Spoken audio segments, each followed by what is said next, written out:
Hoje à tarde tem uma reunião em Brasília com o governo federal, governadores de vários estados e também membros de órgãos de segurança e do judiciário para discutir a PEC da segurança pública que está no Congresso Nacional. O governo federal defende uma ampliação das atribuições da Polícia Federal e da Polícia Rodoviária Federal, que passariam a atuar também no patrulhamento em áreas de matas, no combate a milícias e também em hidrovias e ferrovias. O objetivo é reduzir a liberdade do crime organizado nessas áreas. Além disso, a PEC propõe constitucionalização do Sistema Único de Segurança Pública. A ideia é que funcione parecido com o Sistema Único de Saúde, que é centralizado no governo federal, mas com autonomia para que cada estado administre as políticas e o orçamento de acordo com as próprias necessidades. A proposta, claro, não agradou todo mundo. Governadores como Romeu Zema, do Novo de Minas Gerais, e Jorginho Melo, do PL de Santa Catarina, já avisaram que não vão aparecer no encontro. Não vai ser fácil, né, gente? Vamos aí para São Paulo. Pois é, gente. Pedro Doria, segurança pública, esse assunto é talvez um dos mais delicados para o governo Lula, ou para qualquer governo, para qualquer presidente, porque há essa peculiaridade constitucional, que é o fato de que é uma atribuição dos estados, então definir a política pública de segurança, ao mesmo tempo em que há questões que são federais e que então o governo precisa ter as próprias políticas, e para o cidadão comum é culpa de todo mundo, porque, ou na verdade não importa de quem é a culpa, o que ele está sentindo ali na ponta é aumento de criminalidade, violência nas ruas das grandes cidades, do campo, das fronteiras, enfim, são muitas facetas, né? Violência contra a mulher, violência policial, enfim, tem muitas facetas de um problema, muito cacique para mandar em como organizar esse assunto, e é uma coisa que a gente sabe que as pesquisas indicam que está ali no auge das preocupações e das críticas ao governo Lula, no caso. Então, o que é esse movimento que o governo faz hoje, que o presidente Lula faz hoje, o seu ministro da Justiça, Ricardo Lewandowski, faz hoje? Chamam os governadores para conversar sobre uma PEC que, na verdade, em vez de distribuir mais, na verdade, centraliza um pouco mais na figura do governo federal as diretrizes da política de segurança. A execução me parece que não muda muito, que fica a cargo das polícias civis e militares estaduais, mas, como a própria Luísa já falou, aumenta também um pouco as responsabilidades da Polícia Rodoviária Federal e da Polícia Federal. É o governo federal tentando dar uma resposta, tentando trazer para si um pouco mais da responsabilidade, para eventualmente também ter um pouquinho mais dos ganhos, se isso der certo, ganhos político-eleitorais, né? Mas é realmente uma tentativa de colocar todo mundo olhando para o mesmo lado em termos de segurança pública. Como é que você entende esse desafio do governo Lula e, na verdade, de todos os governos até aqui, como é que você acha que essa PEC pode ou não ajudar se ela for para frente?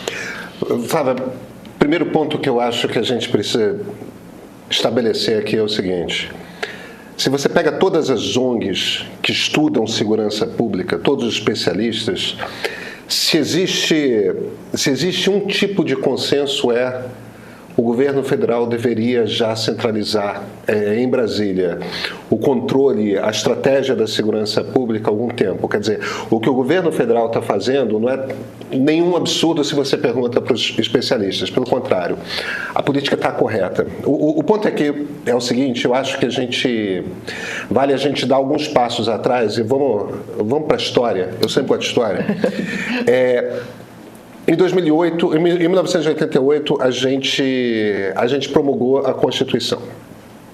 A Constituição Federal reorganizou a maneira como a gente lida com a educação, reorganizou a maneira como a gente lida com saúde, reorganizou a maneira como a gente lida com segurança pública, distribuiu atribuições entre os entes federados, né? O que é do Estado, o que é de município, o que é da União. E se você olha para o que a nova República produziu desde então, a gente tem ganhos em todas as áreas. evidente que a saúde pública melhorou.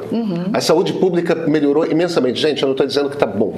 Eu não estou dizendo que está correto. Eu não estou dizendo que não tem coisa para fazer. Imagina, tem um monte de problema. Mas a criação do SUS, a reorganização de todo o sistema de saúde, tanto público quanto privado no Brasil, no entorno disso que nós chamamos de um Sistema Único de Saúde, foi um baita de um acerto. Sim. Foi um baita de um acerto, em todas as áreas. Prevenção, como é que você cuida das pessoas quando as pessoas têm alguma urgência e precisam parar no hospital, quem que paga a conta, esse tipo de coisa. A gente tem hoje um serviço de saúde pública que não é um sistema de saúde pública europeu, mas olha, fora da Europa, em democracia, não tem igual, não. Você olha mesmo na Europa, são poucos os países que têm uma saúde pública robusta. Olha, eu acho que os países europeus, principalmente depois da formação da União Europeia, os caras fazem saúde melhor do que qualquer um em democracias. Claro que aí não vou entrar China, tal, mas se a gente está falando de democracias, ninguém faz melhor do que a Europa. Depois da Europa, ninguém faz melhor do que o Brasil. A gente tem muito a seguir, somos um país de 212, 213 milhões de pessoas, não é uma coisa trivial, mas a gente faz esse troço bem pro cacete.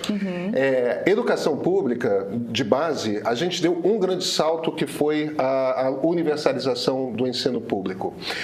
A gente, desde então, anda de lado. Mas olha, 20% dos brasileiros eram analfabetos quando a ditadura militar acabou.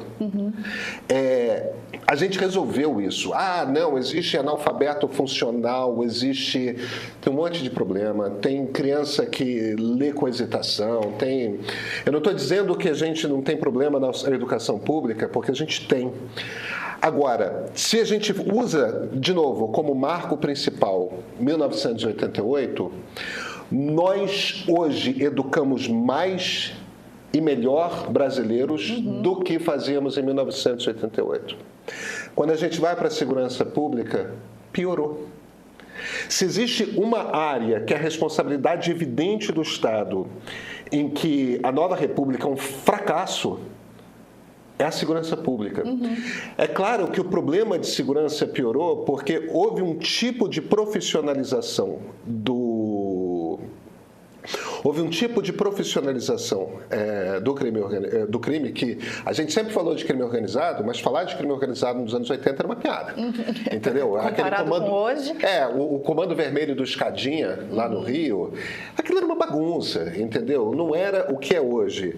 A entrada do PCC é um marco, a maneira como o PCC se organiza é muito relevante. A gente antigamente, quem fazia muito dinheiro com drogas tinha uma piscina no alto da favela. Hoje a gente está falando de gente que está morando nos melhores bairros, que já estão... Quer dizer, você tem um tipo de organização criminosa no Brasil hoje que se sofisticou muito, enquanto que a maneira como a polícia lida com a coisa piorou muito.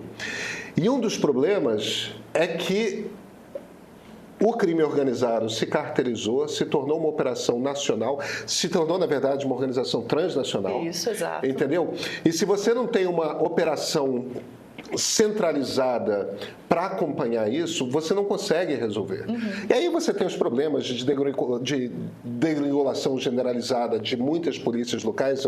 É o caso do meu estado, do Rio de Janeiro. Vocês aqui em São Paulo têm uma polícia melhor do que a do Rio de Janeiro. Eu não estou dizendo que vocês têm uma polícia boa. Eu sei que existem muitas críticas, inclusive em relação à brutalidade policial em São Paulo, que são críticas, são coisas com as quais a gente tem de se preocupar muito. Agora, se a gente vai falar de brutalidade policial, no Rio não só é corrupto, como é muito maior. Bahia é ainda pior do que no Rio de Janeiro. O Ceará quer dizer, o Ceará, por exemplo, que é um estado que melhorou em tudo, o Ceará, que é um exemplo, por exemplo, na educação pública, Fortaleza é uma capital extremamente perigosa. Quer dizer, a gente tem um problema que foge ao controle dos governadores E a verdade é que, embora muita gente fale, o Lula está querendo tirar dos estados isso, aquilo, tem um ponto aí que a gente tem que... E você sabe que eu não gosto de fazer elogios ao Lula, muito pelo contrário, mas ele está puxando uma batata quente para a mão dele. Exato. Ele não está... o que todos os governos federais fizeram até agora foi olhar, fazer egípcia, não é comigo. Entende? E, então, eu vejo até um lance de coragem por parte do governo federal em puxar para si a responsabilização disso. E olha, e para não falar que todos os presidentes fizeram isso, para quem não conhece minha trajetória, minha carreira, enfim, eu morei em Brasília, cobri política em Brasília por alguns anos e, estando lá em Brasília, eu acompanhei um pouco o esforço do Ministério da Justiça na gestão da ex-presidente Dilma Rousseff, em que ela tinha uma secretária nacional de Justiça que tentou montar um sistema único de informação de dados, que isso, estou falando de 10 anos atrás, já era uma coisa crônica, uma deficiência muito, muito importante, porque se você não consegue ter uma visão geral de como são os dados de segurança pública no Brasil, como é que você coordena políticas, mesmo que fossem ainda entre estados? Mas, na verdade, o que sempre aconteceu foi um estado empurrando para o outro, inclusive, anedoticamente falando, embora não é que seja engraçado, mas até pensando no filme, no Tropa de Elite 2, que tem aquela coisa de jogar cadáver para outro distrito e tal, isso acontecia entre estados também, empurrar a criminalidade para cá, para lá, enfim,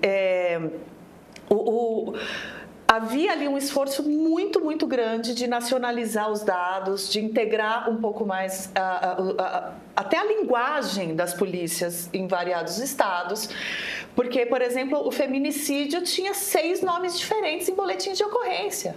Tinha violência contra a mulher, tinha violência doméstica contra a mulher, tinha Lei Maria da Penha. Cada policial anotava de um jeito, então as pessoas não conseguiam sequer enxergar uma estatística nacional. E havia esse esforço, mas de fato é uma coisa que sempre patinou. O Lula, ao fazer isso, eu acho que também, Pedro, tem uma busca por uma marca de governo, Ele foi, o governo do presidente Lula, do PT, a gestão do PT, do Lula 3, tem sido muito cobrada a entregar algo marcante até 2026 para se manter competitivo eleitoralmente, seja ele o candidato ou alguém que ele indique.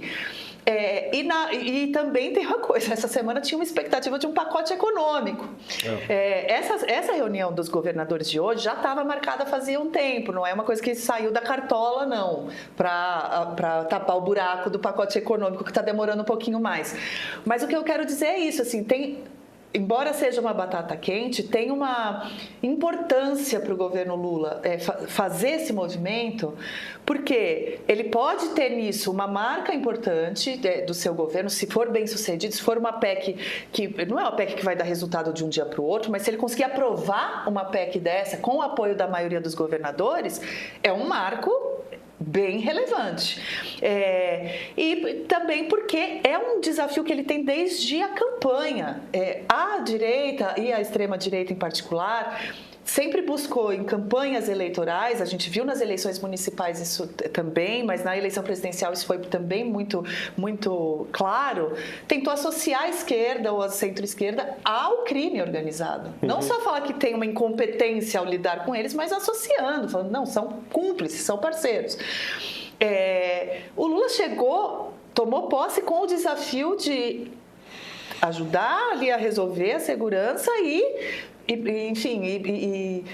se desvencilhar dessa pecha que foi, de fake news criminosa, contra alguns representantes da esquerda. Então, a gente sabia, a gente ouviu isso lá em Brasília junto, que inclusive o Congresso ia bater muito na tecla da segurança pública. O primeiro ano do governo, logo depois do turbilhão ali do 8 de janeiro, o Flávio Dino foi instigado pelo Congresso o tempo inteiro, né? Então, assim, é um assunto muito central para esse governo, né? Então, se ele realmente conseguir aprovar, e eu acho que tem ali algumas medidas interessantes, também concordo com você, eu acho que vai ser um gol para ele, que está sendo bem necessário para ele depois das eleições municipais, inclusive. Agora, eu sei que eu já me alonguei, mas até para não parecer que a gente está ignorando o fato de que há vozes contrárias,